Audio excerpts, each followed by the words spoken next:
नमस्कार प्राचार्य महोदय जी, शिक्षकगण और मेरे प्रिय दोस्तों। मैं मान्यता कक्षा 5वीं द की छात्रा आपके सामने एक कहानी लेकर उपस्थित हुई। एक बार एक गिलहरी हर रोज सुबह सुबह अपने काम पर आ जाती थी। वह रोज अपना काम बहुत ही ईमानदारी और मेहनत से करती थी। वह ज्यादा काम करके भी थकती नहीं थी, क्योंकि वह जंगल के राजा शेर ने उसको 10 बोरी अखरोट देने का वादा कर रखा था।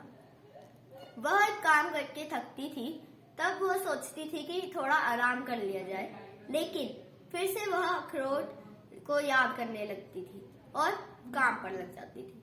कई बार वह बाकी गिलहरियों को खेलते हुए देखती थी। उसका भी खेलने का बहुत मन करता था, लेकिन उसके मन में अखरोट आ जाते थे। वह फिर से काम करने लगती थी। ऐसा नहीं था कि शेर उसको अखरोट देना नहीं चाहता था। शेर बहुत ही ईमानदार था और अपने वादे पूरे करता था। एक दिन ऐसा भी आया जब शेर ने अपना वादा पूरा करके गिलहरी को अखरोट दिया और आजाद कर दिया।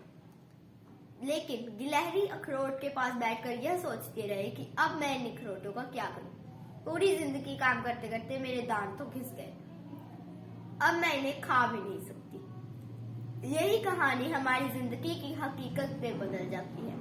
हम पूरी जिंदगी अपने सपनों को भूलकर काम करते हैं और जब 60 साल की उम्र में हमारा फंड या बैंक बैलेंस आता है, तो हमें उसको इस्तेमाल करने की क्षमता ही नहीं रहती। तब जमाना बदल चुका होता है। परिवार को संभालने वाले बच्चे आ जाते हैं। बच्चों को बड़ों के साथ समय बिताने का टाइम नहीं रहता, तो हम तब अकेले पड़ जाते हैं। तो हमें काम करना चाहिए, लेकिन परिवार के साथ वक्त भी बिताना चाहिए। काम हमेशा करो, लेकिन एक बात याद रखो कि कोई भी अमीर ऐसा पैदा नहीं हुआ जो बीते हुए समय को खरीद सके। इसीलिए हमेशा व्यस्त रहो, लेकिन मस्त और स्वस्थ भी रहो। हमें नए साल पर हम ये संकल्प लेते हैं कि हम इस काम में सबसे अच्छे होंगे, अपना काम अच्छे से करेंगे।